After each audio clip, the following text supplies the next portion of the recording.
Donc, nous reprenons Baruch Hashem Malachi, troisième chapitre. Nous avions évoqué l'idée qu'il est particulièrement difficile, puisque la question qui avait été posée essentiellement, c'est où se trouve la justice et la justesse d'Akadosh Baruch Hu dans toute cette complexité. Et à un moment donné, le peuple juif s'interroge, en tout cas une bonne partie du peuple juif s'interroge sur la valeur du retour. Qu'est-ce que nous devons corriger? Qu'est-ce que nous devons réparer? Mais il semble qu'effectivement, il y a une sorte un petit peu d'hypocrisie. C'est-à-dire qu'on sait quand même à l'échelle de la nation ce que nous devons réparer, ce que nous devons agir. On s'était écarté, comme a rappelé Rabbi Tzraka Bavanel, on s'était écarté de ce qu'il fallait faire et de ce qu'il ne fallait pas faire. Il est bien évident, encore une fois, qu'à l'échelle de la nation, eh bien, on s'est allé à certaines iniquités qui n'ont, encore une fois, d'autres finalités que le désastre. Et ça ne peut pas être autrement. Encore une fois, je vous répète, la volonté d'Akadosh Baruch Hu n'est pas d'être cruel, mais c'est la responsabilité de l'homme, encore une fois, de s'assumer et surtout aux maîtres de notre génération de transmettre avec fidélité et avec authenticité une parole droite et juste.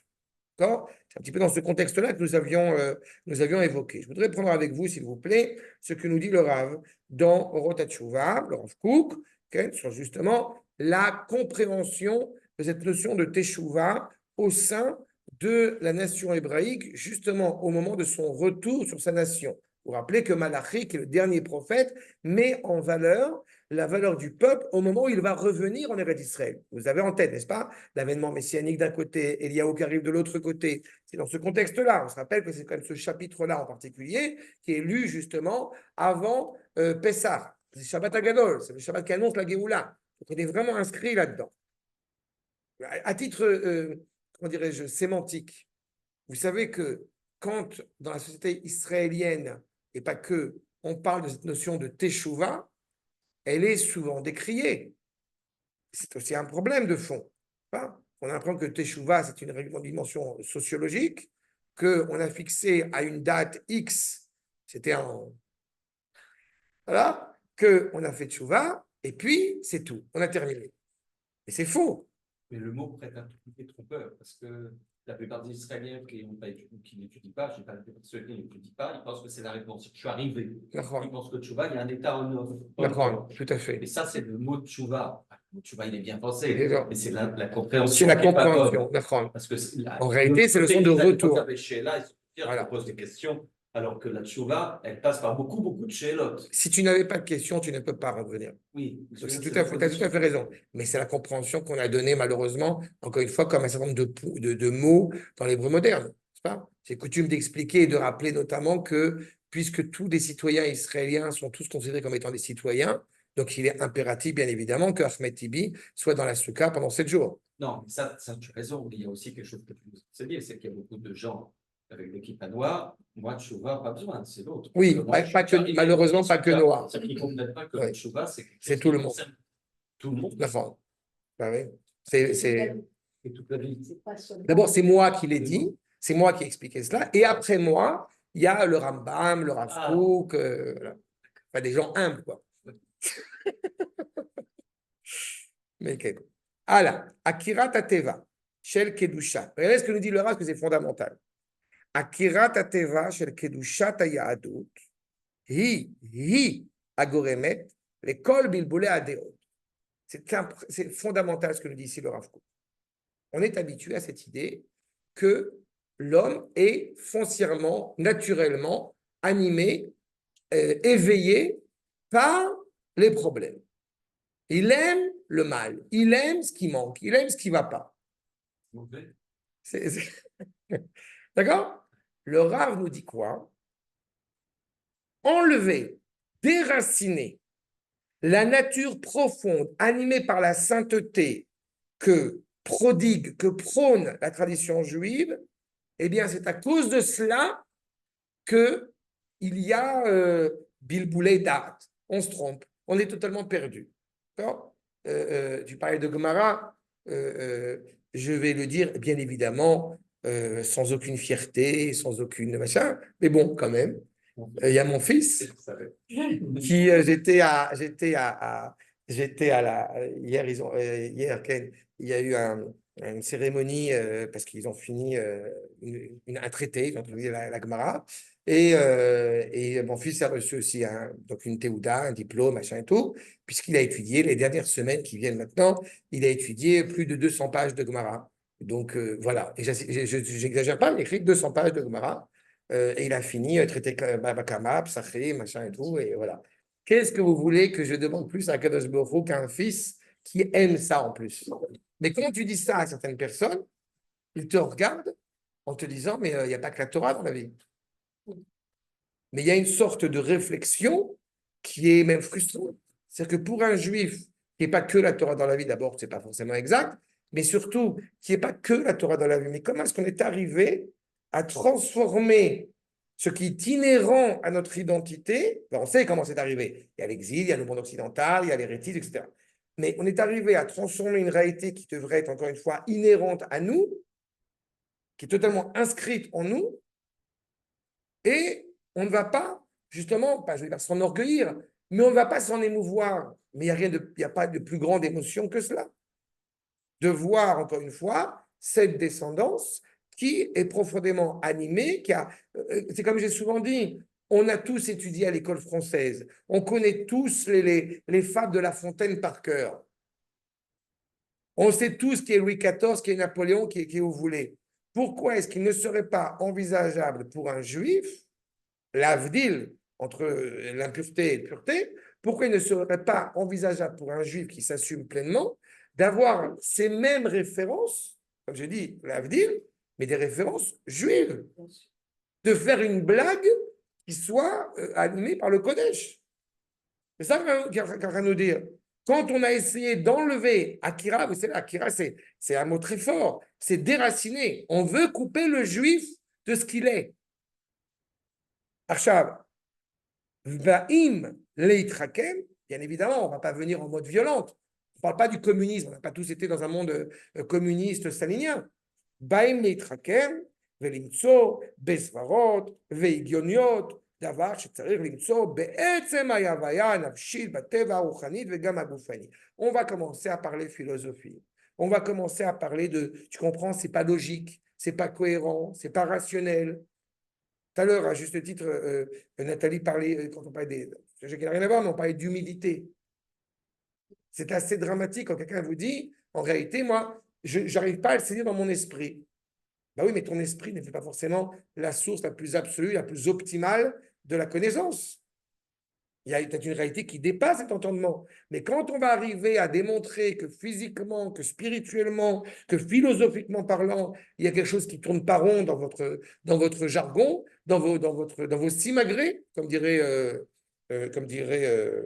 Pivert, n'est-ce pas, à Salomon, automatiquement, on est dans du prix la plus dramatique.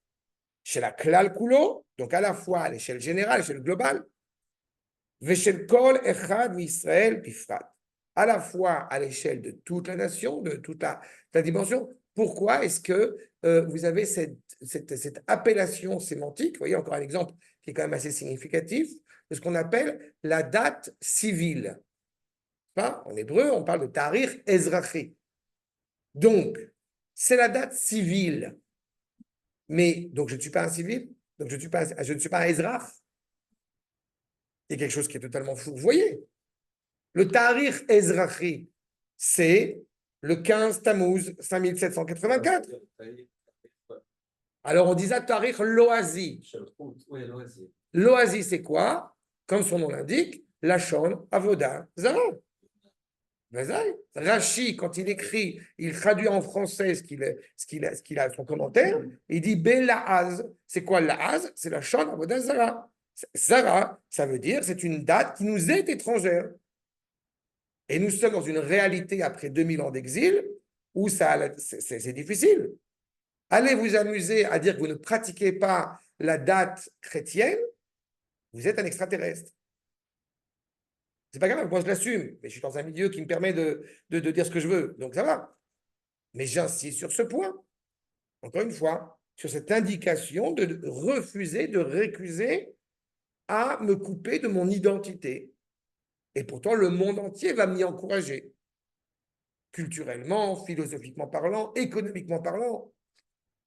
On peut être curieux aussi de ce qui se Mais passe c'est avec pas on elle. peut, c'est une bénédiction d'être curieux. Nous, d'abord, on est les juifs. Mais malheureusement, on est curieux. Cette curiosité, elle ne commence pas en ayant une identité qui soit clairement définie. Oui, je comprends. La Torah est devenue extérieure à nous.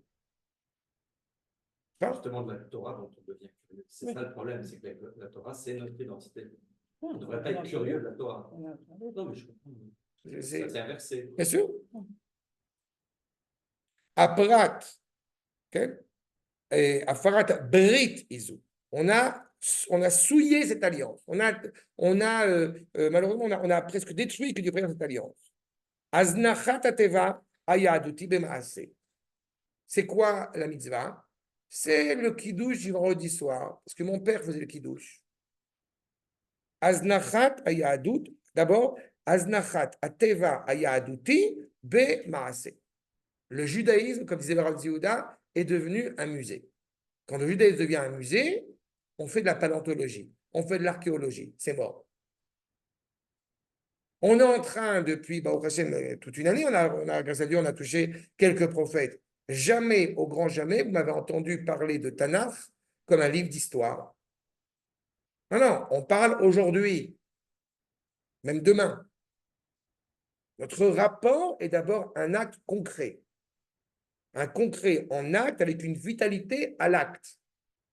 Donc, dans les actes, Berayon, dans la pensée, Beregesh ou Bamachashava, dans la pensée, dans le sentiment. Pour reprendre ta remarque très juste de tout à l'heure, c'est quand même assez dramatique que les 3 semaines qui s'annoncent, tout à l'heure on aura le temps d'en reparler, mais c'est quand même assez dramatique que pour un certain nombre de gens, les 3 semaines qui s'annoncent, c'est une suite d'interdictions. C'est-à-dire, est-ce qu'on peut écouter de la musique? Est-ce qu'on peut acheter des nouveaux vêtements? Est-ce qu'on peut... Je ne reproche pas l'idée qu'effectivement la halakha va dire qu'on ne va pas attacher, on va pas se couper, on ne va pas se raser, on ne va pas acheter de nouveaux vêtements, on ne va pas écouter de la musique. Mais le fond, il n'est pas là. Je vais vous dire très honnêtement, puisque ma dernière fille a 11 ans maintenant, donc elle a le droit d'aller à Yad Vashem. Et comme j'ai peut-être aller à Yerushalayim pendant ces quelques semaines, justement, je me dis, c'est l'opportunité d'aller en famille à Yad Vashem. Mais quand est-ce que je vais aller à Yad Vashem? Pas au mois de Hadar. C'est maintenant que je vais y aller, si j'y vais, si je m'organise pour y aller. C'est-à-dire qu'on rentre dans un environnement qui est, encore une fois, qui est difficile, qui est délicat, qui est douloureux. Et tous ces signes que vont nous donner nos maîtres à prendre soin, de ne pas écouter de la musique, ce qui est particulièrement difficile, parce qu'on aime la musique, parce que ça nous baume le cœur, ça nous réjouit la musique. Le fait de ne pas écouter de musique n'a qu'un seul but, c'est d'essayer de nous faire comprendre de la situation, de la complexité dans laquelle nous vivons. On a eu l'occasion de faire ensemble il y a quelques années de cela, en grande partie, on n'a pas fini, mais le traité, les lamentations, Megillat Echa. Vous vous rappelez, on avait fait les lamentations de Jérémie et on a vu la douleur que ça invoquait, mais c'est le but d'être profondément, encore une fois, comme nous dit, Berayon, Beregesh, Bamachashava, Beratson ou Bametsiout, la volonté. On est ému de lire ces textes, on sait ce que ça représente au niveau de l'histoire. Ce n'est pas du voisin qu'on parle. C'est notre arrière-grand-mère qui a été matraquée par les Allemands, les Espagnols, les Kazakhs, les Arabes, qui vous voulez. C'est cette réalité-là qu'on est en train de parler. En troufa, les mafir brit. Il n'y a pas, semble-t-il, nous dit le Rav, de guérison, de médicaments contre cela. Celui qui veut se couper de la destinée du peuple juif, c'est, que Dieu préserve, irréparable. Kim, Ateshuva et la bride. D'abord, de revenir à l'alliance. Nous sommes dans la compréhension que nous sommes attachés, coûte que coûte, à la destinée du peuple. Il y avait un journaliste, peu importe qui, j'avais beaucoup aimé cette expression, ça m'avait beaucoup amusé presque. J'ai été rattaché à ma condition de juif à cause de l'antisémitisme. C'est-à-dire que pendant un moment, tu as voulu l'oublier. Je vais te ramener. Et ça veut dire que s'il n'y avait pas eu cela, c'est foutu. Il y a une sorte de retour, et je poursuis. Achuza betrunata kodesh et Israël bechaska, shuvu elai va shuva elechem. Il est notre verset qu'on a déjà retrouvé.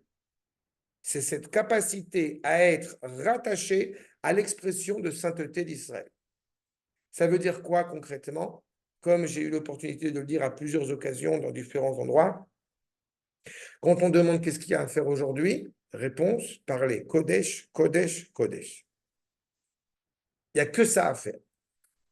Aux dirigeants politiques, bon, ben on sait, on a compris, aux soldats, à toutes les structures que vous voulez, parlez peuple juif, parlez qui c'est Abraham, qui c'est Yitzhak, qui c'est Yaakov. Il n'y a que ça. Et ça prendra du temps pour être pleinement réparé, mais il est là. Le chazon, la finalité, elle est là. La teshuva, c'est pas revenir parce que j'ai fait Shabbat et je mange kasher. Ça, c'est réparer un acte. Voilà, hier, je ne faisais pas kasher, maintenant, je mange kasher. Et c'est pas ça, la teshuva. La teshuva profonde, elle me transcende de l'intérieur. Je suis automatiquement rattaché. Je change mon fusil d'épaule. Je change ma manière d'appréhender les choses. Et c'est très compliqué. Parce qu'on a 2000 ans d'habitudes difficiles à transformer. N'oubliez jamais que, tu as très bien dit là, quand effectivement tout le monde doit faire teshuva, et on a vu bien que Bema Nashuv, c'est pas Bema Ashuv, c'est dans quoi on doit revenir, comme si on n'avait rien à faire. Moi, je mange kasher, je fais Shabbat, tout va bien, il n'y a pas de problème. Non. Est-ce que tu t'es retroussé les manches pour aller parler au peuple, pour aller aider le peuple, pour être dans n'importe quel, là où il faut être, tu y es. C'est ça la question. Achab, malheureusement, il semble, si je vous reprends les versets qui étaient indiqués, si je vous permettais de revenir sur le recto, verset 7, verset 8, Aïkava Adam, Elohim qui aten kovim oti. Qu'est-ce que c'est que cette notion de Ikava? Kovim, vous voyez? Et je poursuis, va Marten, Bame Kava Anucha, Amaser Ateruma. En quoi on t'a fait quelque chose, semble-t-il, dont je ne sais pas c'est quoi le sens de Kavu? Réponse, au Maaser et à la Teruma.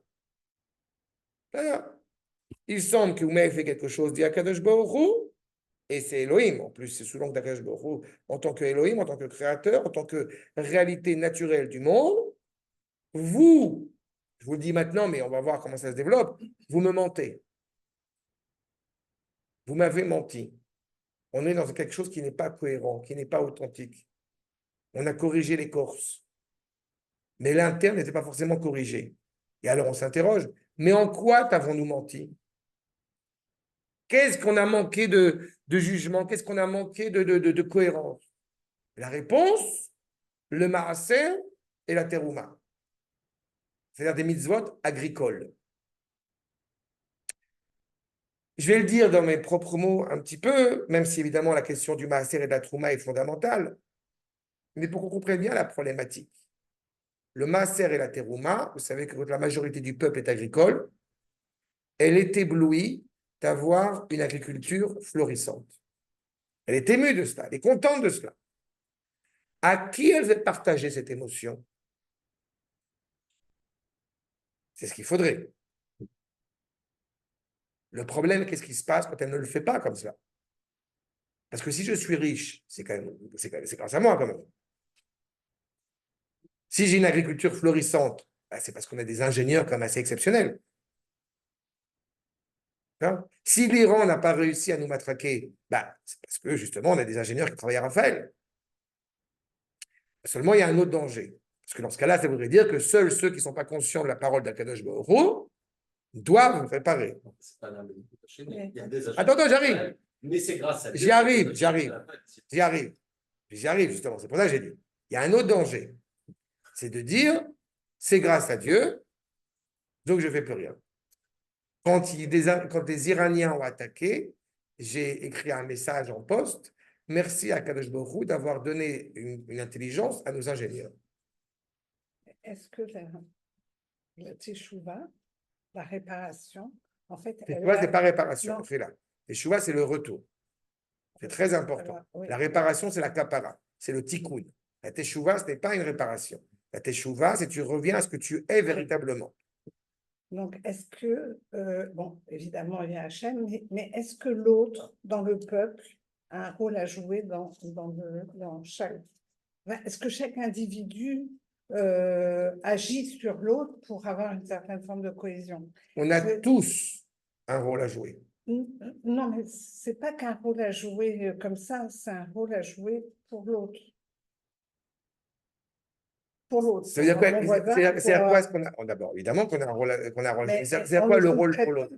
Alors, à part on est ingénieur, on aide, mais à part ça, on le joue très peu spirituellement. D'abord, ingénieur, il est. Un ingénieur, il fait avancer la tâche, encore une fois, collective. On n'est pas dans l'individu. Mais tout ce que nous pouvons faire pour faire du bien au peuple, et donc par là même à chaque individu, a un impact. Quand tu es dans un boulot et que tu as un rôle de dirigeant, par exemple, et que tu dis aux gens qui travaillent avec toi, pas de la Shonara, quand tu commences à venir te voir, lui, tu dis, je ne permets pas la Shonara, tu m'expliques. Il y a plein d'autres choses. Bien sûr, mais sur plein de mais au niveau de la parole et même au niveau de ce que tu fais. Même au niveau de ce que tu fais. Mais quand on fait une mitzvah, on l'a fait pour...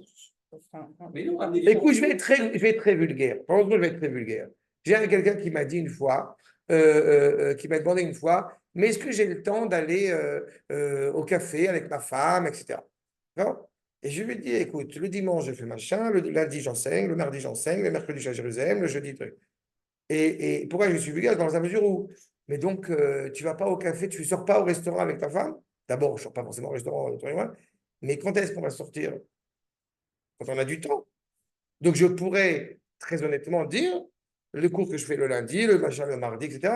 Écoutez, débrouillez-vous, faites votre vie, je fais la mienne, je ne suis pas obligé de rien. C'est à ce niveau-là que je suis vulgaire. Mais je le fais parce que ça me paraît important, parce que c'est ce que j'ai reçu de mes maîtres, de me dire, la Torah ne t'appartient pas. On a un devoir à faire vis-à-vis d'autrui. Et le fait que chacun vienne à ce cours-là. Non, ça oui. Ça va oui, mais ça a une influence. Si un tel ne vient plus ou un tel ne vient plus, à un moment, ça va se désengager ou moi, et le rat fera plus court, mais ça a une influence. C'est vital. Je pense que c'est vital. Je pense que, mais ça n'engage que moi. Mais je pense que c'est vital. Je pense que c'est vital. Et si vous y venez, c'est parce que vous sentez bien qu'il y a quelque chose qui est important à construire. Mais oui, la responsabilité, elle appartient, elle incombe à chacun d'entre nous. Je ne suis pas en train de voir ce que l'autre fait. Je veux être, moi, cohérent et honnête vis-à-vis d'Akash Borou et vis-à-vis de mon prochain, de faire ce qu'il y a à faire. Je veux pouvoir dire, à l'époque, quand il y avait le Gush Katif, quand il y a eu différents événements auxquels on a participé avec mon épouse, je veux pouvoir dire, j'y étais.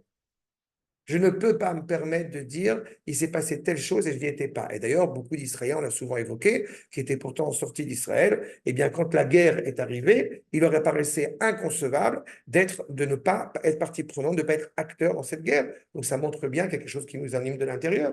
La terre, elle est un aimant, elle nous appelle. Ou tu entends l'appel, tu ne l'entends pas. Ton frère a besoin d'aide, tu l'aides ou tu ne l'aides pas. J'essaye de faire encore une fois du mieux avec la considération de ne pas perdre aussi de vue que ma famille aussi elle a besoin de cette aide. Mais on est constamment, on a des couples qui ont besoin d'aide, on a des dans n'importe quel domaine que ce soit.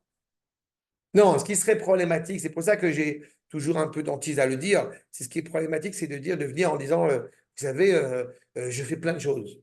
Enfin, ou plein de chacun d'entre nous. Ça va. On fait tous plein de choses. Voilà.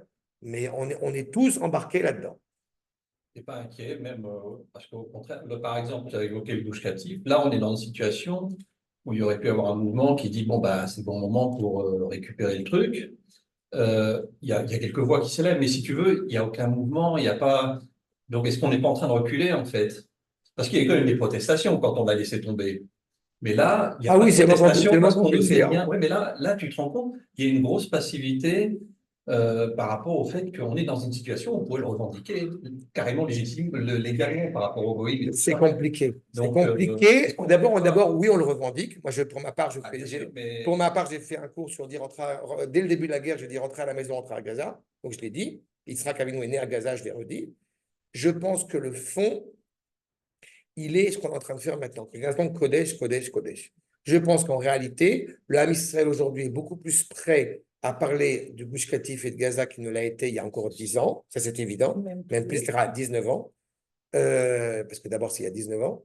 Et à côté de ça, Je pense qu'effectivement, en tout cas, c'est la thèse que je soutiens toujours, c'est l'idée qu'il ne peut pas y avoir de rapport à Eretz Israël de manière irrémédiable, irréversible, s'il n'est pas parrainé par le Kodesh. Et je pense qu'il y a un bouleversement en plein milieu de la guerre maintenant qui va mener à ça.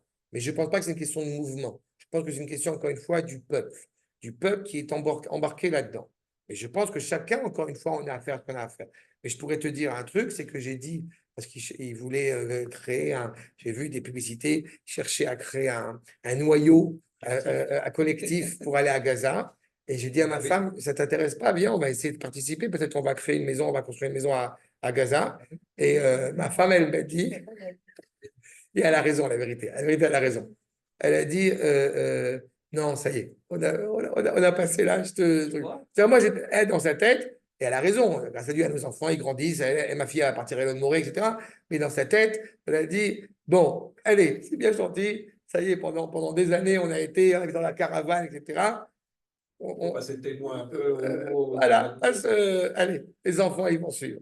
Moi, je voulais faire le centre culturel à Gaza. Ben, Moi, je fais plein de choses. Apparemment, il n'y a personne mais qui je te m'a suis. suivi. Je cherche même une maison avec plein de Ah ouais. ça sent un peu Gaza. Mais je te Ah suis. On parle dans Gaza? Oui. Je pense qu'il y a d'autres Bah, tu me dis, je viens. Allez, reste. Tu me dis, je viens Ah, avec ouais, plaisir. ouais. Je fais un truc, hein, je fais un centre de résilience pour toutes les femmes israéliennes. Bon, qui Hashem. a été inauguré par le président. Bezrat Hashem. Je dis je, c'est mon idée, mais j'ai des gens, des fonds et tout. Vous avez entendu parler, il s'appelle la Tout Forte. Ah non. C'est pas faire ça bien. Bezrat Hashem. Parle de tout ça. Est-ce que tu en parles pas? Ouais, parce que c'est sur du rap, j'en parle pas, je viens pour écouter. Oui, mais Non, mais en tous les cas, ce rapport à la Teshuvah, c'est pour ça que je ne me suis pas écarté du sujet. C'est pour ça que c'est fondamental de bien comprendre que ce rapport à la Teshuvah, comme son nom l'indique, c'est un retour. Tout ce qui permet de faire avancer le monde dans tous les domaines que ce soit, s'inscrit dans ce processus de la Teshuvah. Moins il y a de virus, plus il y a de progrès dans la médecine, plus on est dans ce qu'appelle le Rav Kook la Teshuvah goufanit. Comme dit le Rav en hébreu, à Meditsina. D'accord? Vous avez compris, à Meditsina? C'est ça? D'accord? Ça, c'est la Teshuvah goufanit. C'est ce que dit le Rav Kook. Tout ce qui fait améliorer le monde s'inscrit dans la Teshuvah. Mais il ne faut pas se mentir et il ne faut pas mentir. Regardez ce que nous dit Rashi, accord numéro 12. Parce que tu lui as dit tout à l'heure que ce n'était pas la réparation. Non, je dis le retour. Améliorer le monde, oui, mais améliorer, Ah, réparer, ça se non, rejoint. améliorer, non, Pensé, tu as vu? c'est très important. Alors, c'est très important que tu m'arrêtes là-dessus. En hébreu, nous avons un terme qui s'appelle tikkun. D'accord? La notion de tikkun, elle a deux dimensions. Elle a une première dimension, c'est réparer ce qui est cassé. Et la deuxième dimension, c'est d'accomplir ce pourquoi le monde existe. Quand je dis améliorer, c'est dans ce sens-là. Ce n'est pas de réparer une réalité qui a été brisée, c'est d'amener le monde à ce qu'il doit être, à ce qu'il est assuré à être. D'accord? C'est à ce niveau-là qu'il doit y avoir une teshuva. Parce que si on pensait une seule seconde que quelque chose avait été brisé et donc par conséquent on va le réparer vainement, le vase a été brisé et on va essayer de le recoller, ça c'est pas la teshuva. Ça c'est le temps de réparer en tant que réparation. La teshuva, c'est que le vase il va être encore plus beau qu'il était avant. D'accord? Seulement il faut être cohérent. Seulement il faut être honnête. Il faut assumer pleinement, encore une fois, ce rôle-là que Israël, bien évidemment, a du mal à assumer. Et évidemment, il est beaucoup plus facile de se mentir ou de mentir à Kadosh Baruch Hu par rapport à ça, de se voiler la face. Comme j'aime à le dire malheureusement, bon, c'était pas cachère, mais bon, allez, on va se débrouiller. C'est cachère. Non, si c'est pas cachère, c'est pas cachère. Si c'est pas, encore une fois, cohérent. Que ça soit clair. C'est glad Il y a un problème. Un jour matin, il avait demandé au Rav ça. Je mange que halak, Et pour le ma Rav part. lui avait dit, quand le cache-route est décidé par la Rabbanout, ça suffit. D'accord, Pas besoin de rajouter. c'est vrai. Il y a ou ça ou pas. Non, mais glad, c'est pas le problème. Glad, c'est pas contradictoire. Ça rajoute une couche. Non, non, au sein Non. de la Rabbanout, là, tu soulèves un problème supplémentaire. C'est vraiment une parenthèse. Au sein de la Rabbanout, tu as ce qu'on appelle kasher les madrines, chalak. Il y a des problèmes dans la cache-route, c'est connu. Moi-même, je ne mange pas autre chose que la Rabbanout. D'accord? Il y a le rabbinat du pays qui est autorité, qui est habilité à fixer la cache-route. Seulement, il y a une coutume par rapport à la viande, qu'en yiddish, on appelle ça glatt, qu'en hébreu, on appelle ça chalak. D'accord? C'est toute une petite parenthèse. Quand tu souffles sur la bête, quand j'ai bête, c'est ou le bovin ou l'ovin, alors tu vois les poumons qui se décollent et il n'y a pas d'alvéole. D'accord? Quand c'est vraiment limpide, ce qu'on appelle viande chalak. C'est après la shrita. Si la viande, elle est inscrite comme cela, alors la viande, elle est halak. Si elle n'a pas, si elle se décolle pas, alors c'est un problème. Mais si elle décolle et qu'il y a des alvéoles, c'est cachère. Il y a des fils, comme ça, des membranes, c'est cachère, mais c'est pas halak. Alors donc, il y a plusieurs niveaux de cache-pot. Oui, mais c'est une coutume. C'est une coutume. Ok, c'est un D'accord? miracle, c'est pas une- Exactement. C'est-à-dire qu'on prend sur soi. Je peux t'assumer, je peux t'assurer que quand pendant des années, on a mangé chez mes beaux-parents, et ma belle-mère en particulier, ne savaient pas qu'on mangeait halak. Et je n'ai jamais posé aucune question. Mes beaux-parents étant ashkénazes, ils n'ont pas cette obligation. Donc, quand ma belle-mère me servait à manger, je ne posais aucune question. Seulement, elle a découvert, il y a déjà plusieurs années de cela, qu'on mangeait halak. Et quand on vient chez elle, elle est pointilleuse d'acheter de la viande halak. D'accord? Mais, encore une fois, ça s'inscrit là-dedans. Je ne te cache pas que quand je vais dans un mariage d'un élève et que je sais que la viande, la bonne entrecôte, elle est halak, je ne suis plus végétarien du tout. D'accord? C'est vrai, mais c'est des nuances comme ça qui sont importantes. D'accord? Top. En attendant, nous dit Rashi, je reprends maintenant numéro 12. Rabotenu darshu. La chante gzela, mais la chante arami ou. On parle donc, ikava Adam, il se ment. Il ment à l'ordre établi dans lequel il est. Donc, quoi ment-il en particulier? On a dit à Maaser Vateruma. Rashi, chez Atem gozelim mina kohanim ou mina leviim i gzelati. Vous vous imaginez que Dieu préserve pendant une seule seconde, que vous profitez de quelque chose sur terre, vous avez senti un parfum, vous avez mangé un fruit, et que vous ne faisiez pas, que vous ne faisiez pas la bracha. D'accord? Imaginez, je sais que ça n'existe pas grâce à Dieu. Imaginez-vous pendant une seule seconde que vous allez profiter de quelque chose et vous n'allez pas faire de bénédiction. Je répète, la bénédiction n'étant pas béni sois-tu, il ne faut pas être crétin ni chrétien, c'est je te reconnais comme étant source de bénédiction. Baruch ata Hashem. Je sais que ce fruit que je mange qui est en Eretz Israël, il est à toi. Ce que dit Manitou, il dit qu'en bénissant, on n'élève pas le fruit, c'est nous qui nous élevons au niveau du fruit. C'est Manitou qui se fixe notamment sur le Baf, le Rav Yoel Sirkis, le Beit Hadash, dans son commentaire sur le fait quand on fait la bénédiction, justement, eh bien, c'est nous qui nous élevons. C'est un acronyme du prix. Les fruits des Rét Israël, ils sont Kedoshim. On n'est pas en train, comme le chrétien, de dire « Je vous salue Marie pleine de grâce, c'est notre repas quotidien », par le biais de ce pain, qui était dans une saison absolument néfaste et totalement négligeable, et je le lève à moi qui suis l'homme. Non. J'ai profané le fruit pour pouvoir me permettre de le manger. Mais comme Akash Baruch est intéressé à ce que je le mange, donc il y a plusieurs étapes. J'ai profané le fruit pour pouvoir le manger, et après le fruit est content parce que la pomme, elle est mangée par Israël. Donc elle a une dimension extraordinaire. C'est comme la vache, et Eliyahu Navi, il va dire aux Juifs, combien de temps vous allez encore passer de l'un à l'autre à faire l'idolâtrie et suivre Akadosh Baruch Hu? Alors, il y a une concurrence. On va faire un sacrifice. L'un pour le Baal, pour l'idolâtrie, et l'autre pour Dieu.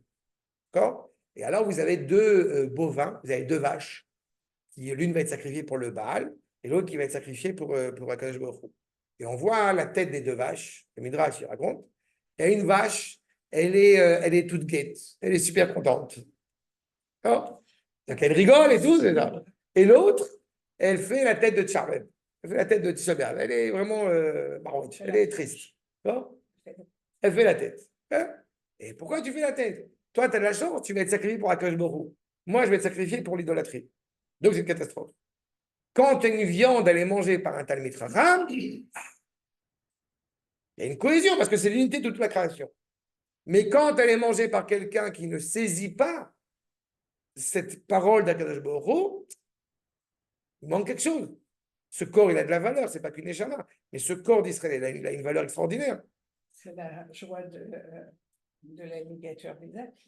Tout à fait, c'est la même idée. De savoir s'élever pour Akadosh Baruch Hu. Si dans ta tête, qu'est-ce que tu me casses la tête? J'ai envie de cette pomme, j'ai envie de ce fruit, je le mange. Qu'est-ce que tu me casses la tête? Tu es un voleur.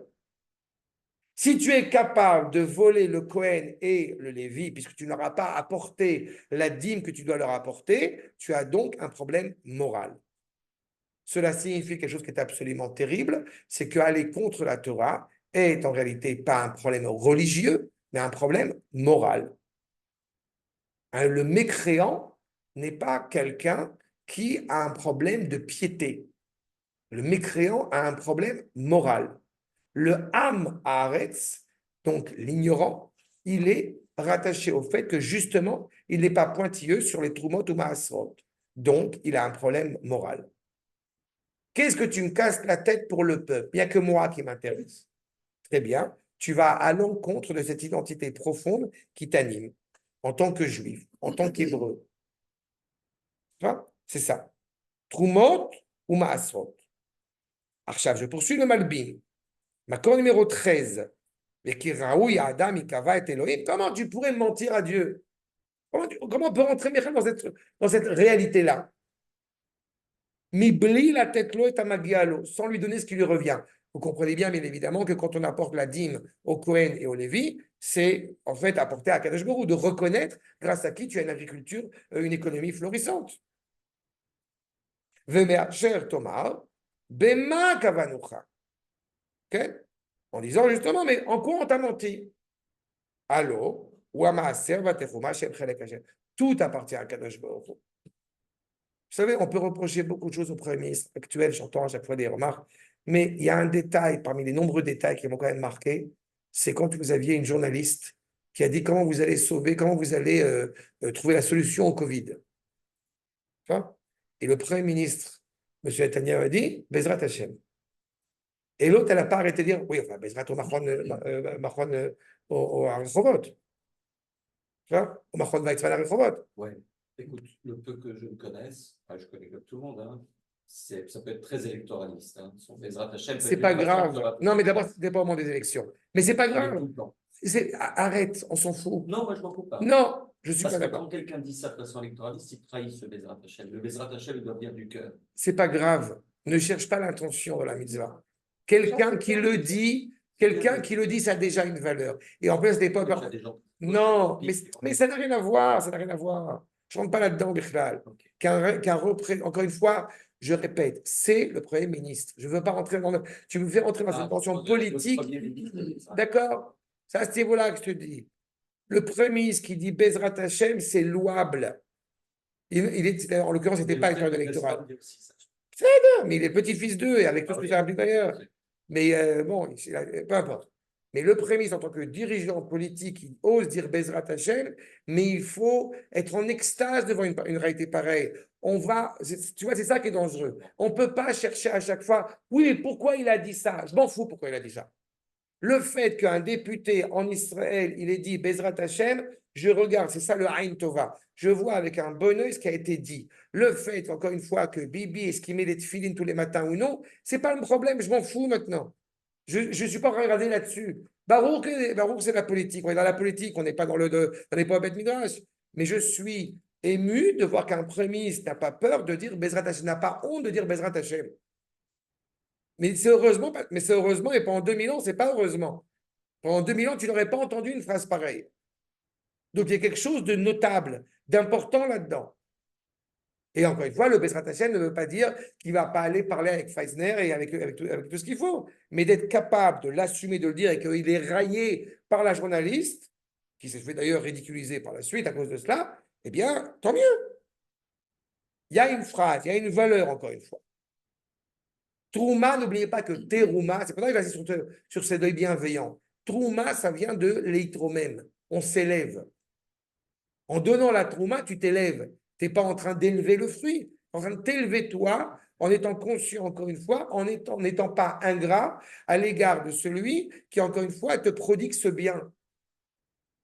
Une fois, j'ai rappelé cela dans une autre étude, mais on n'est pas toujours conscient de cela. Vous allez à une table en Israël, à une table de fête en Israël, une table de Shabbat en Israël. Vous avez 15 000 salades sur la table. En Angleterre, à chaque fois, mes beaux-parents me l'ont rappelé, en Angleterre, vous achetez un légume. Non, attends, l'Angleterre, c'est horrible. Vous achetez une tomate. Il n'y a pas une épice. C'est Tu meurs de faim en Angleterre. Donc, va me démontrer maintenant que la délivrance d'Israël, elle n'est pas exceptionnelle, elle n'a pas commencé quand tu as une table avec. Tu n'as rien mangé, tu n'as rien commencé encore. C'est exactement cela. Donc, il y a quelque chose qui doit être reconnaissant. On doit être reconnaissant à Akadosh Baruch Hu d'avoir ce privilège. Achab, vous voyez le Metsudat. Le Metsudat Imakon numéro 14. Je poursuis. B, me, era. Si je reprends le verset pour qu'on l'ait bien clair maintenant, si vous me permettez, je reprends sur le verset 8. Ikava Adam Elohim, imon Akadosh Baruch Hu, atem kovim oti. C'est intéressant parce que le kovim, c'est à la fois vous m'avez fixé et figé. Vous avez menti parce que vous avez oublié qu'il y avait un dynamisme, encore une fois, permanent à l'égard d'Akadosh Baruch Hu. Kovim oti, ve'amartem. Et vous avez osé en plus dire en quoi on t'a menti. Réponse, maaser et teruma. Bemera, donc a priori, avec rapidité, avec empressement. Atem, c'est le verset 9. Atem ne harim, veoti atem kovim agoy kulo. Comment comprendre ce verset? Nous dit le Metsudat, l'accord numéro 14, je reprends mon propos. Allo, be'avurzo atem ekulalim beklala. C'est à cause de cela que vous êtes maudits. C'est parce que vous avez pris tout à la légère. Vous avez pris tout, justement, avec ce manque de considération. La terre ne va pas donner ses fruits à celui encore une fois, qui n'est pas capable de l'apprécier à sa juste valeur. En ares notenet itevula, veim kolze lo tikru musa. Et pourtant, il y a des signes. Mais le fruit de même, il y a quand même autre chose en plus. Je me permets, Bravo, là-bas, bravo. c'est dans la connaissance. Leonardo da Vinci dit l'amour est d'autant plus parfait que la connaissance est grande. C'est-à-dire que tu prends un bon vin ou un bon fruit d'Israël, tu peux le manger en disant c'est bon, mais si tu le manges en connaissant le terroir, l'origine, le travail, et que tu sais qu'en plus c'est grâce à Dieu, il est 100 000 fois meilleur. Et C'est vrai ce que tu as dit, mais à l'inverse. Que d'abord, ça vient d'Akadosh Baruch Hu. Ok, d'abord, ça vient d'Akadosh Baruch Hu. Donc, ma première perception, c'est Akadosh Baruch Hu. Non. Ok. Première raison, c'est Akadosh Baruch Hu. Donc, Baruch je regarde Ata le Hashem. fruit et je sais que c'est grâce Ce fruit, il vient d'Eretz Israël, donc je m'en réjouis. Oui, ça, je comprends. D'accord? Ça, c'est la base. Comme on a tous vécu cette réalité-là, quand on avait comme mes parents faisaient les courses en France et qu'il y avait du jus d'orange de Yafo, de Jaffa et la pastèque arrivée d'Israël, on l'a regardé pour Shabbat. Ça vient d'Eretz Israël. À l'Eurovision, tu as beau avoir eu des chanteurs ou des chanteuses exceptionnelles, mais on avait une nature profonde dans mon enfance que le chanteur le meilleur, c'est Eretz Israël.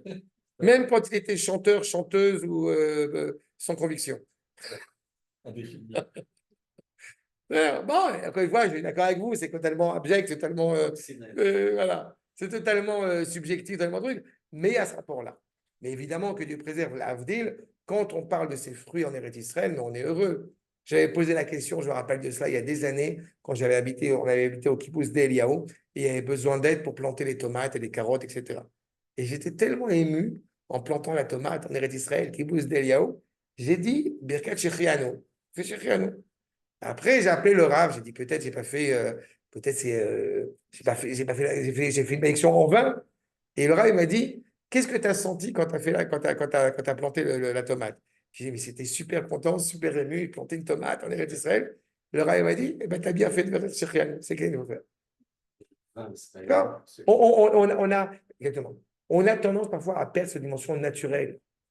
C'est cette émotion qu'on a, eh bien, elle est rattachée à Kadosh Baruch Hu. C'est là où c'est un mensonge. C'est là où on est en train. Pour ça, je dis à la fois ceux qui sont malheureusement ingrats, mais à la fois ceux qui vont traduire. Et c'est là où je te comprends quand tu parles d'intention. Mais malgré tout, ça vaut, parce que c'est difficile aujourd'hui d'avoir cette intention. Mais malgré tout, d'être conscient, encore une fois, du bonheur et du privilège que nous avons à.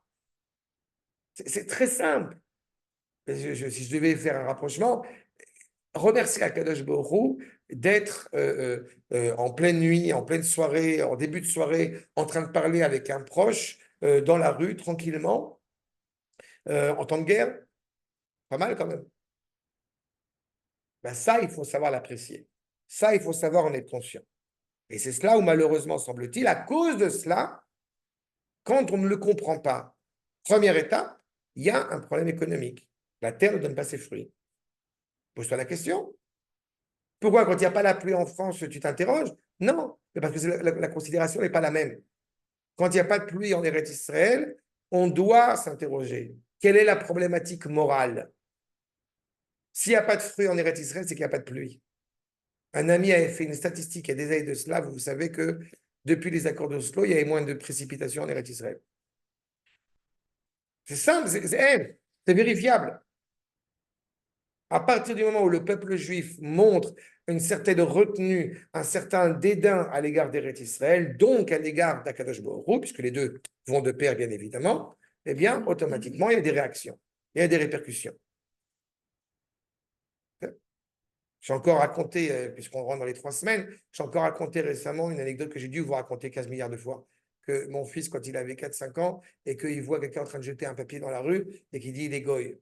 C'est quelque chose qui doit encore une fois nous animer, pas parce que c'est écrit dans le Shulchan Aruch que, mais parce qu'il est impensable qu'un juif en bonne santé puisse être méprisant à l'égard d'Eretz Israël, puisse aller faire un tioul et jeter son sac de chips par terre. C'est pas possible. C'est ça ce qui est en train de nous soulever ici. Si vous n'êtes pas conscient de cela, ben maintenant vous en êtes conscient. Agoy kulo, qui est ein echad mikem. Et là, c'est encore plus terrible. Quand on dit Agoy kulo, c'est-à-dire toute la nation. Vous n'êtes pas un pour taper du poing sur la table et dire, mais ça ne va pas du tout. En echad mikem sheiten amaaser ve'ateruma.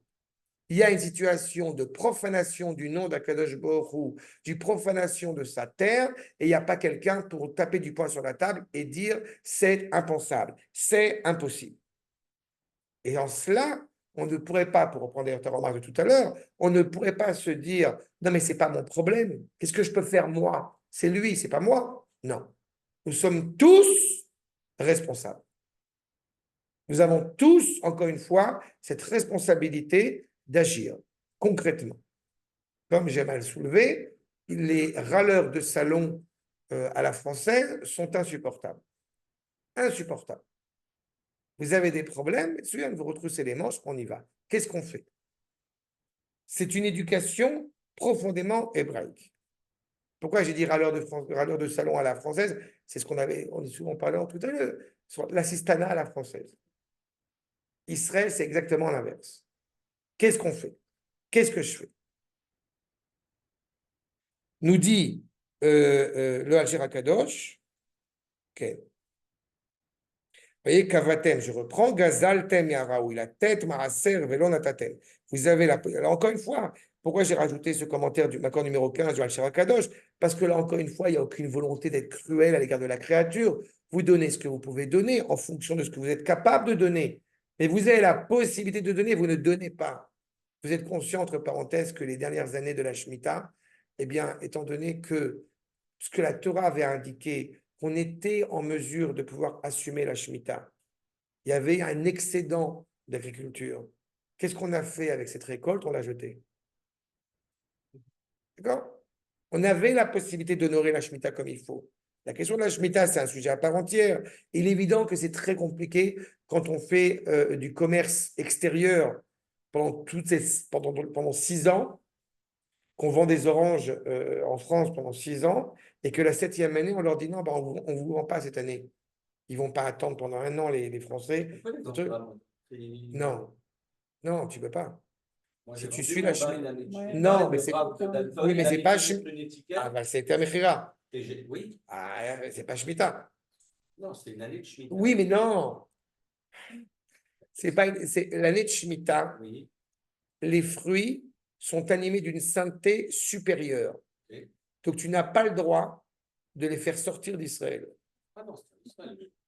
La seule manière de pouvoir les vendre, Ouais. de faire du commerce, du négoce avec eux, c'est que tu as vendu, un petit peu comme la vente de Pessah, tu as vendu ponctuellement le lopin de terre, ce qui rend la terre travaillable malgré tout, et qui te permet de faire du commerce. Mais si on suit la Shemitah à la lettre, c'est une année où il n'y a pas de commerce. Chacun rentre dans le champ et se sert. Ça, c'est la Shemitah Keil Chato. La situation économique en Israël, en tout cas les débuts de l'État, ne permettait pas de faire cela.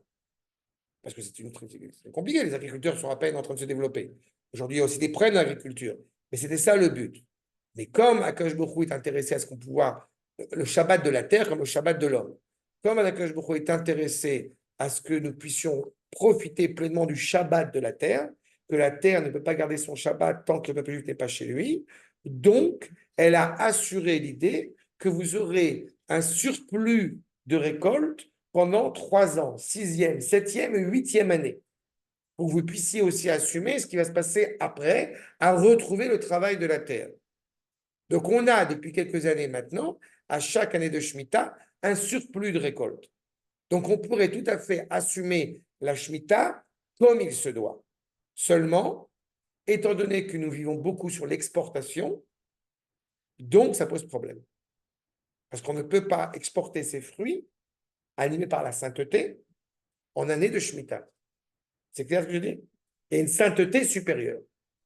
D'accord? Les fruits sont saints toute l'année. C'est pour ça qu'on fait le maaser, qui est une mitzvah qui est, encore une fois, incombe que aux fruits et légumes d'Eretz Israël. Et la 7e année, il y a une sainteté supérieure. Toute l'année, toute la semaine, Israël est animé bien évidemment de sainteté. Qu'est-ce qui se passe le Shabbat? Il y a une sainteté supérieure. On est à un autre niveau, c'est Shabbat. D'accord? C'est ça. Ve'elu lo haytem roim shegam Hashem העביר מכם קצת נבואתכם החשתי, אך הנה. Vous n'êtes pas conscient que la valeur économique, que ce qui se passe dans la culture israélienne, c'est quand même beaucoup dû à Kadosh Baruch Hu. C'est un problème. Maintenant, in kolze, avec tout ce qui vient de se produire, vous voyez bien que il y a des hausses, il y a des baisses dans la récolte. Soyez conscients que ça vient d'Akadosh Baruch Hu. J'en ai plus. Et là, j'en ai pas. Mais j'arrive à la deuxième fois dans 2 secondes. Vous voyez bien qu'encore une fois, il y a une vraie question à se poser. On voit bien, quand on voit les différents chefs d'état-major qui se sont succédés ces dernières années, on voit bien qu'ils sont une catastrophe. Il y a un moment donné, on se dit quand même, mais heureusement, il y a Akadosh Baruch Hu, quoi, dans tout ça, dans cette situation compliquée dans laquelle on peut se trouver. Et à ce moment-là, on est censé se dire, bon, alors c'est le temps de renforcer notre lien avec Akadosh Baruch Hu. Si on le comprend, tant mieux. Si on ne le comprend pas, évidemment, c'est un vrai problème. Arshad, est-ce qu'il nous dit? Donc, avec tout cela, vous n'avez pas vu, vous n'avez pas senti encore ce qui s'est passé. Im kolze, lo shavtem, vous n'êtes pas revenu. Kim oti atem kovim, vous continuez à me mentir.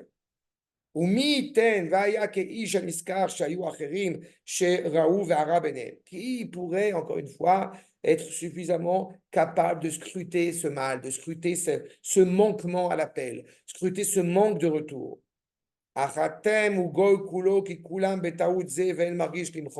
Personne ne tape du poing sur la table, comme je l'ai dit. C'est très facile de se mettre de côté et de dire c'est leur problème, c'est pas le mien. Non. Celui qui doit étudier, étudie, et celui qui étudie doit être capable de dire il y a un problème. Et comme ce problème il est énoncé exclusivement avec l'amour de son peuple et l'amour de son prochain, donc il rentre dedans. C'est trop facile depuis ces dernières années qu'on peut entendre il n'y a pas de solution à telle ou telle chose.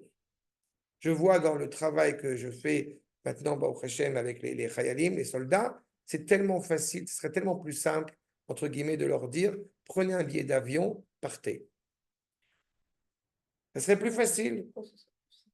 Parce que, puisqu'on n'a pas de solution, puisque beaucoup se plaignent du fait que ces soldats qui sont en voie de conversion et que la conversion n'était pas forcément à la hauteur de ce que ce même critique pourrait aspirer. Il y a plus de 160 personnes que j'ai vues ces derniers mois passés qui en train d'étudier avec moi, entre autres avec moi, sur la voie de la conversion. Il y a une solution, c'est prenez un billet d'avion, cassez-vous. Mais si on ne leur dit pas prenez un billet d'avion, cassez-vous, alors il faut trouver une solution. Alors on peut leur dire on va faire un judaïsme à la carte. Ou alors on peut avoir un prof fanatique, extrémiste, sioniste, radical comme moi, et on va leur rentrer dedans. Avec amour, avec humour, mais on va leur rentrer dedans. Je fais partie de ces gens, modestement, comme je l'ai dit, qui pensent qu'il y a un problème, on rentre dedans. Il y a une hausse de divorce absolument considérable en Israël depuis ces dernières années. Bon, qu'est-ce qu'on fait? Oh là là, c'est terrible. Non, il y a une autre solution. On va étudier pour avoir un diplôme officiel pour être conseiller matrimonial, conseiller conjugal, et on va proposer nos services aux couples qui en ont besoin. Voilà. C'est sympa comme ambiance. Je ne m'ennuie pas. Rassurez-vous, je ne m'ennuie pas. Mais c'est ce qu'il est en train de nous dire. il n'y a personne pour l'imchot. S'il y a quelqu'un qui dit c'est une honte, c'est un scandale, ben, alors on ne va pas se plaindre après. Entre parenthèses, vous avez la même problématique chez Avraham Avinu quand il s'adresse à Kadosh Baruch Hu, s'il y a 10 tzadikim à Sodome. L'Avdil, parce que Baruch Hashem, c'est pas Sodome. Y a-t-il 10 personnes à Sodome et Gomorre qui sont capables de taper du poing sur la table et de dire ce qui se passe est impensable, est insoutenable? On avait soulevé la dernière fois et c'est pour ça que je suis anti-clérical au possible et anti-paroisse et anti-partisan au possible. Est-ce qu'il y a quelqu'un qui a tapé du poing sur la table et qui dit, quand il y a un rabbin qui dit à l'enterrement de Rav Yehuda Deri qui dit que Dieu fasse, que Dieu nous épargne de ce décret terrible à l'armée, est-ce qu'il y a quelqu'un qui a tapé du poing sur la table et qui a dit ferme ta bouche? Non. Si, il y en a un. C'est qui? Le Rav Zini. Il était là? Ah, très bien. Non, il n'était pas à l'enterrement, mais il a ouvert la bouche contre ce qui s'est produit. Il le dit. Bravo, il le dit. Mais c'est le. Pas le seul. Cherki, il en avait pas fait, là. Oui, mais il n'y en a pas beaucoup qui osent le dire avec autant de virulence que Rav Zini. C'est très compliqué parce que c'est un grand rabbin, en l'occurrence. Mais vous comprenez la complexité. Et c'est ça qui, malheureusement, peut nous mettre en danger. On rentre dans les 3 semaines, vous comprenez qu'au sens même le plus littéral de Kamsa et de Bar Kamsa, qui font ce grand repas, il n'y en a pas un qui dit c'est scandaleux ce que tu fais, tu fais affront à ton frère. C'est là qu'il y a un problème. Achab, voyez le Metsudat Sion. Taref, je poursuis dans notre étude. Okay? Donc, toute la nation, malheureusement, semble-t-il, n'a pas suffisamment entendu sa voix. Le verset Yud, le verset 10. Aviu et kol maaser, apporter tout le maaser. Je reprends toujours en arrière en référence au verset pour pouvoir après essayer de les comprendre comme il se doit. Aviu et kol maaser, el beit haotzar, vers la maison du trésor, si traduit littéralement. Le marsan, okay? L'entrepôt. Veillez, teref beveiti, donc la proie, la consommation, ce que je vais consommer dans ma maison. Comprenez que le beit haotzar, en réalité, c'est le beit hamikdash. C'est là où est le trésor. Ou Bechanunina, Chanoun, donc avec miséricorde, avec reine, avec grâce. Na bezot, Amar Hashem Tsevot, le Dieu des armées dit, Im lo eftach lachem et arubot hashamaim, varikoti lachem, beracha ad belidai. Dans le cas où vous apportez justement cette récolte, ce maaser, bien évidemment, il y aura une bénédiction extraordinaire. Puisque, encore une fois, Akash Baruch Hu n'a qu'une seule envie, les étive avec le peuple juif. Il aime son peuple. Pas, il aime son frère, il aime son fils aîné. Donc, il a une autre seule envie. Il aime sa sœur, c'est chez nous. Nous, c'est sa sœur. D'accord? Tikra Tomati et la Théomati. On est la sœur d'Akash Baruch Hu. D'accord? La sœur jumelle, même. C'est là? C'est lui qui nous dit. C'est là? Achab. Donc, je reprends. Shalom. Je reprends. Inyan Mazon, vous voyez, Metsudat Sion. Donc, évidemment, le teref, c'est la proie. C'est ce qu'il va consommer. Inyan Mazon, Veu Mush'al Mimazon Achaya. C'est l'image, c'est l'allégorie, n'est-ce pas, de la proie qui va être consommée par l'animal. Abba, à l'idée Trefa. Toref, on chasse, on a pris cela. Évidemment, on parle des fruits et des légumes. Donc, vous comprenez, c'est intéressant comme image, comme allégorie, de comparer la proie, l'animal qui va consommer, aux fruits et aux légumes que Akash Baruch Hu va consommer. Il faudrait être crétin pour croire que c'est du pshat. Akash Baruch Hu, il a besoin de consommer un fruit et ça. Ou Bechanunim, il a chanté Bechina ve Isayon. Là est votre épreuve. D'accord? Combien de fois il m'est arrivé d'entendre, encore une fois, c'est la même cohérence qui se retrouve. Combien de fois il m'est arrivé d'entendre des gens qui vont vous dire, dis donc, il faut être riche dans ta religion. D'accord? Parce que il faut acheter, il faut faire telle chose, il faut ça. Et étrangement, ces mêmes gens ont beaucoup moins de difficultés à acheter un certain nombre de plaisirs personnels. Mais dès qu'il s'agit d'œuvrer pour ce qui est réellement important, on est soudain plus hésitant. On n'est plus frileux. Alors, c'est ça qu'il nous dit. Tu as eu une récolte extraordinaire. Tu es en train de discuter maintenant d'apporter un dixième de cette récolte à Akadosh Baruch Hu, mais c'est grâce à ça que tu as pas soutenir cette problématique-là. Arshab. Donc, c'est une na. Désormais, nous dit le Metsudot. Arubot, il s'agit bien évidemment, comme dit l'expression, c'est les fenêtres du ciel. Que je il ouvre les fenêtres et la pluie qui tombe. Arubot. Oui, c'est les fenêtres, c'est les ouvertures. D'accord. Quand Kadosh Baruch Hu, on dit qu'il n'y a pas de pluie en Israël, c'est qu'Akadosh Baruch Hu, avec ses petits bras musclés, il retient le nuage. C'est intéressant comme conception, parce que ça nous fait bien comprendre encore une fois que si la pluie ne tombe pas, c'est qu'il y a d'abord une réalité morale à comprendre. Arubot Hashamaim, Niftechu. Pourquoi les Anglais? Oui, mais eux, non, parce que là-bas, Akadosh Baruch Hu ne s'en occupe pas. D'accord. Je t'ai dit une fois que, d'abord, je te rappelle que c'est Akadosh Baruch Hu s'occupe de la terre d'Eretz Israël du début de l'année jusqu'à la fin des temps, à la différence des autres contrées où c'est les ministres du gouvernement divin. Mais là où ça me fait beaucoup rire, c'est que ma fille aînée, pour les 90 ans, je crois, du grand-père de mon épouse, elle était toute petite et j'avais gardé les jumeaux pendant une semaine et elle est partie en Angleterre. Et il a plu en Angleterre. C'est la seule fois dans sa vie où elle est partie en dehors d'Eretz Israël. Elle est sortie d'Eretz Israël et donc elle était avec ma femme en Angleterre. Et en il a plu. Et elle dit à ma femme, maman, Akadosh Baruch Hu, il s'est trompé, il a fait tomber la pluie maintenant. Voilà. Le bruit de Balbel. Voilà. Mais en tous les cas, il est évident qu'en Eretz Israël, il y a cette possibilité d'ouverture à foison, encore une fois, la pluie pour donner valeur à cette récolte. Mais à vous de savoir reconnaître d'où vient la pluie, d'où vient la chaleur, d'où vient le soleil, d'où vient la richesse économique. Et bien évidemment qu'on travaille. On sait très bien quand on fait la bénédiction à Motzi Lechem Min Haaretz, ce n'est pas le pain qui sort de la terre, c'est le blé qui sort de la terre. Il y a tout un processus, je vais vous l'expliquer, pour arriver au pain. Mais on sait pertinemment que depuis le processus de la graine du blé ça veut dire qu'il va être dans la terre jusqu'à l'accomplissement du pain, tout ce processus-là, eh bien, s'inscrit dans la volonté d'Akadosh Baruch Hu. Aussi, si vous vous engagez là-dessus, Ve'arikoti, inyan azala ve'shfichat, kemo al haaretz yeriku, eh bien, ça va, comment dirais-je, être abondant sur la terre. Beli dai, ou kemo el velo, inyan asipuk dai. Il y a pas d'arrêt. Ça va tomber comme il faut. Vous vous engagez à reconnaître d'où vient la bénédiction, vous vous engagez à faire cette mitzvah de Trumot ou Maasrot, encore une fois, à l'échelle de la nation, donc vous faites preuve de reconnaissance à l'égard du Créateur, automatiquement, cela, eh bien, va apporter une grande bénédiction à la terre et au peuple tout entier. Voyez Rashi, Vaye Teref, Yemazon, Matsui, les Shemshi. Parce qu'on s'est préoccupé de ce qui est au cœur. Vous voulez gagner la guerre à Rafiach?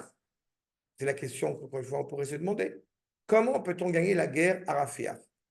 Je vous rassure, personne ne le fera pour le moment. Comment peut-on gagner la guerre de Rafiach? Comment peut-on arrêter de jeûner le 9 Av cette année? Il y a une réponse très simple. On commence à balayer sur le mont du Temple. C'est aussi simple que ça. Le peuple n'est pas prêt, le dirigeant politique n'est pas prêt.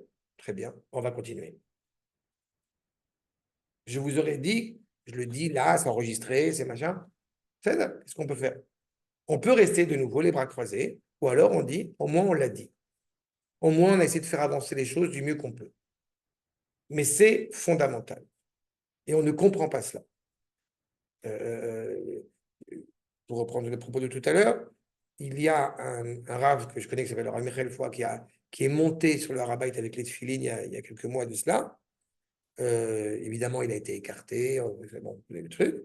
Et il a dit, je ne reçois pas de message des pions. Je veux que ça vienne directement du Premier ministre, puisque c'est lui qui prend la décision. Le status quo a demeuré et demeurera continuellement sur le mont du Temple. C'est ce qu'a dit le Premier ministre. De quel statu quo on parle? Du fait que le monde entier peut monter jaune, vert, rouge, blanc, avec une grosse croix pourrie sur le mont du Temple et que nous, on met des filets, on nous fait des histoires? On va continuer. On va continuer. Ce n'est pas un status quo, mais c'est une réalité. Ouais, mais cette tension qui fait qu'on ne peut pas, elle sert à nous montrer l'importance. Si c'était permis que ça devienne folklorique, qu'on monte sur le conducteur, qu'on y vende des petites étoiles de David, qu'il y ait des marchands autour, et que ça soit fastoche, ça a un sens le fait que ça Bien sûr, ça a un sens, mais c'est le rôle du peuple c'est juif, invraisemblable, c'est mais ça a un délirant. sens. C'est Oui, mais ça a délirant. un sens. C'est pas Oui, par hasard. mais alors qu'on C'est arrête de parce que nous, ça se mérite. mais alors qu'on arrête de nous dire quand est-ce qu'on va, quand est-ce qu'on va arrêter de jeûner le 17 Tammuz et le 9 Av, parce qu'on connaît la réponse.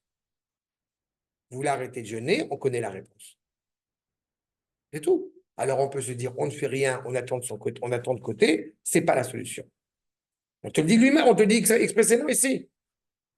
Et encore une fois, il n'a pas été dit, c'est important pour moi de le signifier, il n'a pas été dit ne va pas travailler, comme certains pourraient le prétendre. Mais il n'a pas non plus été dit va travailler et ne te soucie pas d'Akadosh Baruch Hu. Non, tu vas travailler et tu es conscient du privilège que tu as. Je terminerai, j'aurais voulu vous citer le Rav Kook, mais on le fera la prochaine fois, tant pis, pour commencer. Le Kliyakar, l'accord numéro 18.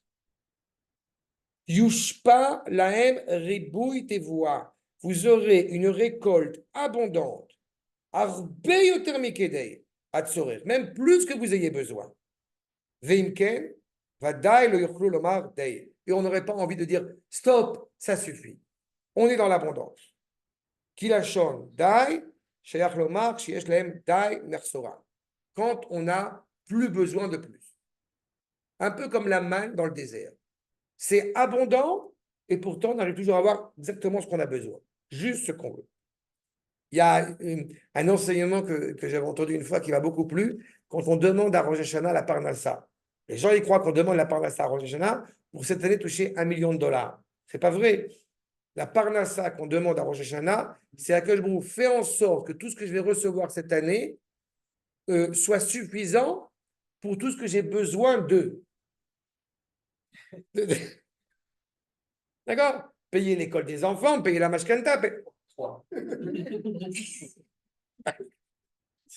Bon, allez, on dit 4 et puis le compte est bon. Aval. Quand ils ont plus que même pour imaginer, qu'il n'y a plus besoin, qu'il y a au-dessus. Oublie ou la chante l'eau.